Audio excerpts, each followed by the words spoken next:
Mon frère, ma sœur, nous sommes arrivés au point crucial de nos entretiens et je crois que tu me suis bien comme je te l'avais demandé la dernière fois, notre dernière séance, notre dernier entretien.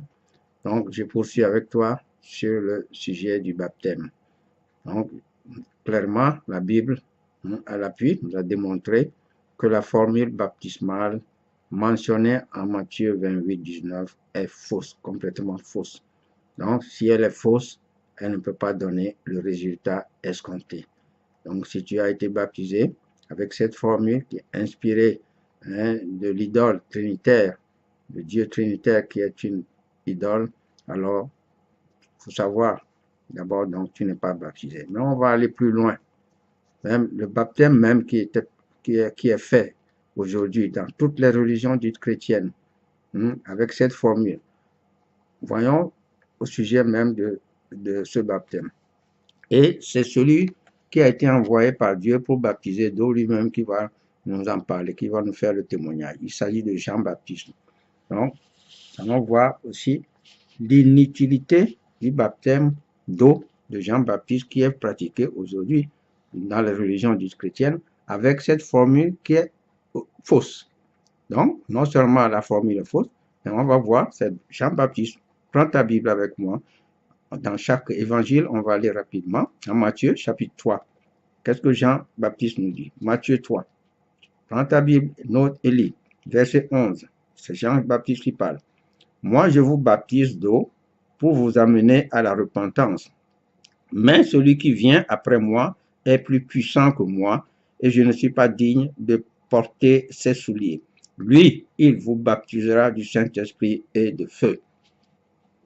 Verset 13 et suite. Alors Jésus vint de la Galilée au Jourdain vers Jean pour être baptisé par lui. Mais Jean s'y opposait en disant, c'est moi qui ai besoin d'être baptisé par toi et tu viens à moi? Jésus lui répondit, laisse faire maintenant, car il est convenable que nous accomplissions ainsi tout ce qui est juste. Et Jean ne lui résista plus. Tu vois cette situation? Donc, Jean affirme au verset 11 clairement, deux baptêmes. Moi, je vous baptise d'eau pour vous amener à la repentance. Pas pour donner la repentance, pour vous amener, pour conduire à la repentance. Donc, son baptême a une mission. Et il précise qu'il y a quelqu'un qui est plus puissant, plus grand que lui. Et il précise, lui, il vous baptisera du Saint-Esprit et de feu. Donc, deux baptêmes, il y a le sien et celui qui vient après lui. Et pourquoi est-ce que il a dit, il a reconnu que le baptême de celui-là est plus important que le sien, puisqu'il réclamait celui-là. Il dit, c'est moi qui ai besoin d'être baptisé par toi et tu viens à moi. Mais Jésus lui dit, laisse faire, parce que le temps de Jésus n'est pas encore arrivé pour faire son baptême. Et il utilise ici Jésus-Christ. Il est convenable que nous accomplissions.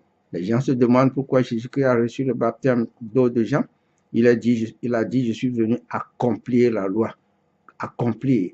Quand une chose est accomplie, elle est accomplie. C'est à ta place, à ma place, à la place de chacun d'entre nous qu'il a fait ça. Il a accompli la loi à notre place.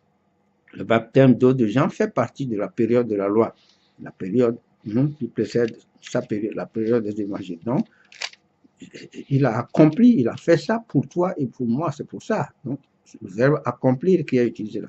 Il est venu accomplir. Mais allons maintenant en Marc, dans l'évangile de Marc.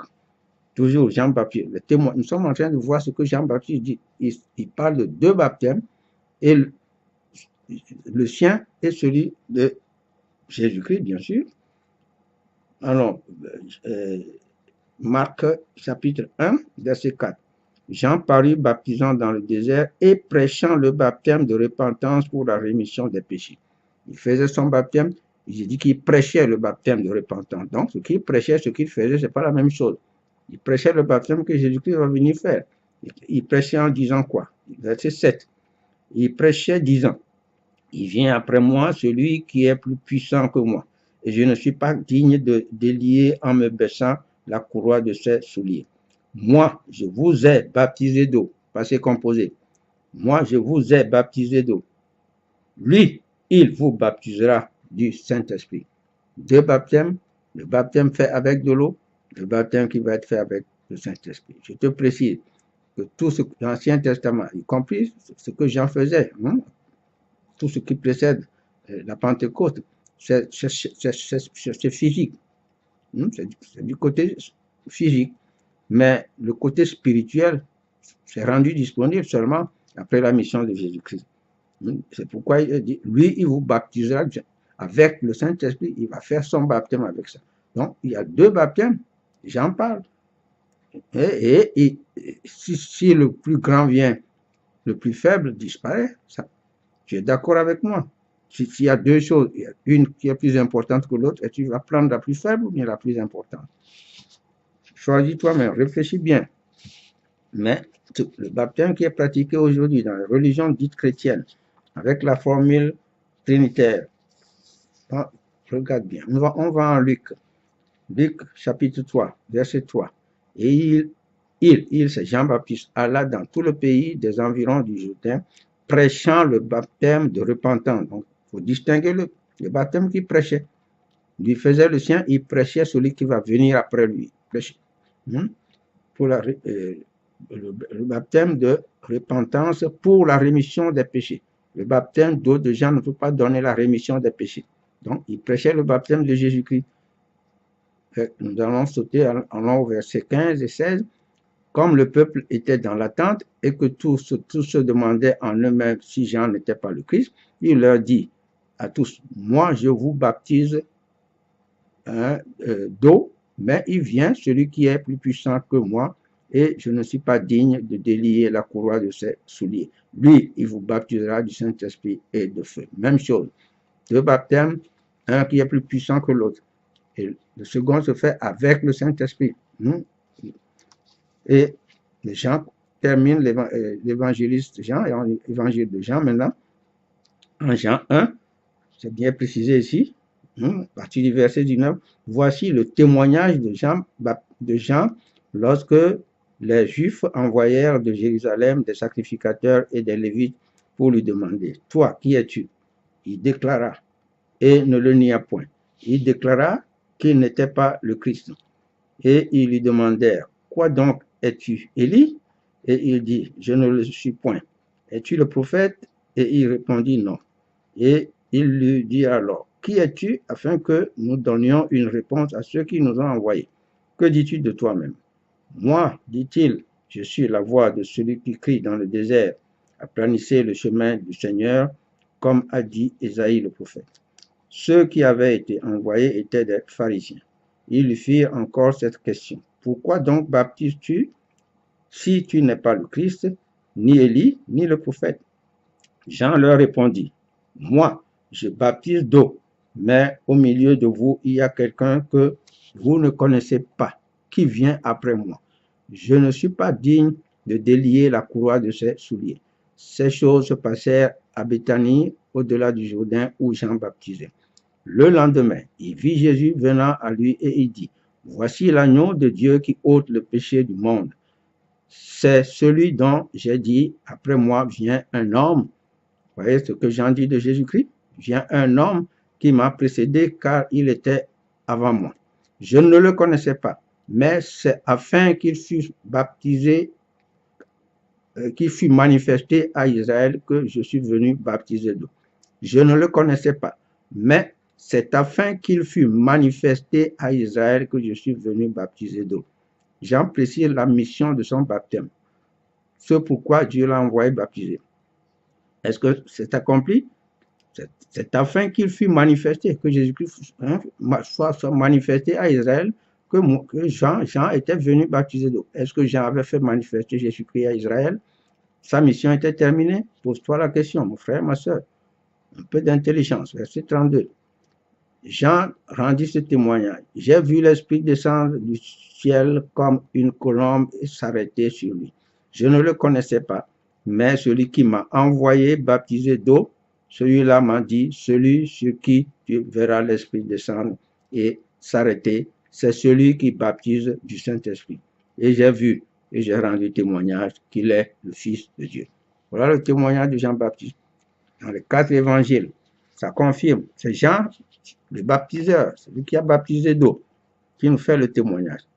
Mon frère, ma soeur, je dis, Dieu nous a donné de l'intelligence. Et sa parole est là. Bien que les gens ont essayé de retirer, de soutirer certaines choses, l'essentiel est là-dedans pour toi et pour moi. Et Jean précise clairement ici, toutes les religions dites chrétiennes lisent ça. Il y a 2 baptêmes dont j'en parle. Il y a le sien et celui de celui qui est plus puissant que lui. Lequel tu vas prendre? Pose-toi sincèrement. Moi, en tout cas, moi je prendrai celui de celui qui est plus puissant et qui est fait avec le Saint-Esprit. Et que la clé, j'ai dit que la clé, dans notre dernier entretien, que Pierre a donné justement le jour de la Pentecôte, quand les Juifs lui ont demandé que ferons-nous, il dit repentez-vous et que chacun de vous soit baptisé au nom de Jésus-Christ pour le pardon de vos péchés et vous recevrez le don du Saint-Esprit. Le baptême qui donne le pardon des péchés, la rémission des péchés, plus exactement. Et on reçoit le don du Saint-Esprit et c'est ça. Voilà donc Pierre avait parlé de ce baptême-là. Et Jean-Baptiste avait témoigné de ça avant, bien avant. Et Jésus-Christ confirme ça en Acte, au chapitre 1, en Acte 1, versets 4 et 5, la recommandation qu'il a donnée aux disciples, Acte 1, 4 et 5, comme il se trouvait avec eux, c'est après sa résurrection, il leur recommanda de ne pas s'éloigner de Jérusalem, mais d'attendre ce que le Père avait promis. C'est Dieu qui avait promis ça par le prophète Joël. Ce que je vous ai annoncé, leur dit-il, car Jean a baptisé d'eau, passé composé, car Jean, c'est terminé. Une chose qui était accomplie dans le temps est terminée, car Jean a baptisé d'eau, mais vous, dans peu de jours, vous serez baptisés du Saint-Esprit. Voilà qu'il précise, avant qu'il parte vers le Père pour recevoir et envoyer. Et, frère, ma soeur, le livre d'Éphésiens nous précise bien maintenant, dans l'ère de la grâce, en note, Éphésiens 4, verset 5. Nous avons lu ça la dernière fois, je reviendrai dessus pour le baptême. Éphésiens 4, 5. Il y a un seul Seigneur, une seule foi, un seul baptême. Dans l'ère de la grâce, où toi et moi nous vivons, il y a un seul baptême. Ça doit être lequel entre les deux que Jean-Baptiste a mentionné?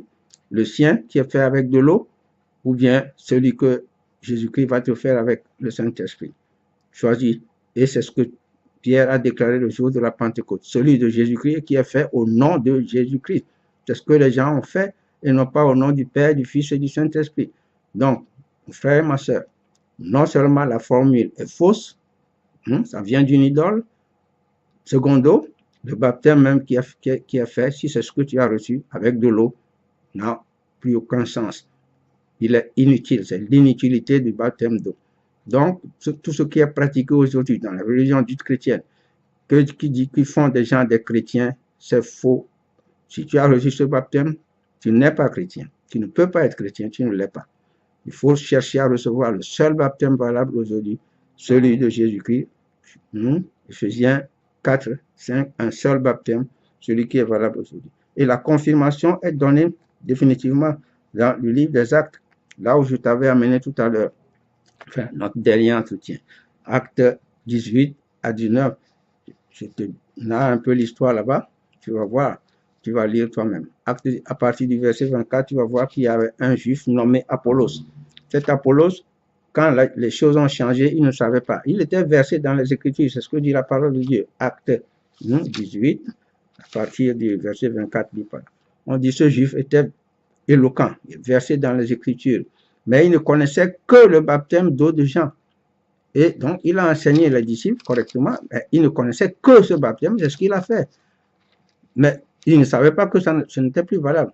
Mais il y a un couple, Aquilas et Priscille, ils l'ont pris à part, et ils savent qu'il y a un changement, et ils l'ont instruit correctement. Maintenant, il sait qu'il y a un autre baptême. Mais il ne pouvait pas retourner dire aux gens, je vous ai trompé, ce n'est pas correct. Apôtre Paul vient après lui. C'est là où je vous avais amené à notre dernier entretien, Acte 19. Paul vient et leur première question, avez-vous reçu le Saint-Esprit quand vous avez cru? Parce que quand tu reçois le vrai baptême, tu dois recevoir le Saint-Esprit. Les disciples ont dit non, on n'a même pas entendu dire qu'il y a un Saint-Esprit, parce que Apollos ne savait pas. Alors, Paul a dû reprendre pour leur faire le vrai baptême C'est là où on a dit, acte 19, lit verset 1 à 6. Et Paul leur fait le baptême de Jésus-Christ au nom du Seigneur Jésus. Et ensuite, ils ont reçu le Saint-Esprit, ils ont parlé en langue. Voilà l'exactitude de la parole de Dieu. Voilà ce que toi aussi tu dois rechercher. Si tu as été baptisé avec de l'eau, avec une formule trinitaire, tu n'as pas reçu le baptême. Il faut rechercher le vrai baptême. Et la nouvelle naissance dont on parle est donnée par ce vrai baptême-là. Donc tu vas comprendre mieux. La nouvelle naissance est reçue par le vrai baptême aussi. Donc c'est mon cœur pour toi, mon frère, ma soeur. C'est pour ton salut. Celui qui croira et qui sera baptisé sera sauvé. C'est mon souhait pour toi et que Dieu te bénisse abondamment. Bye bye.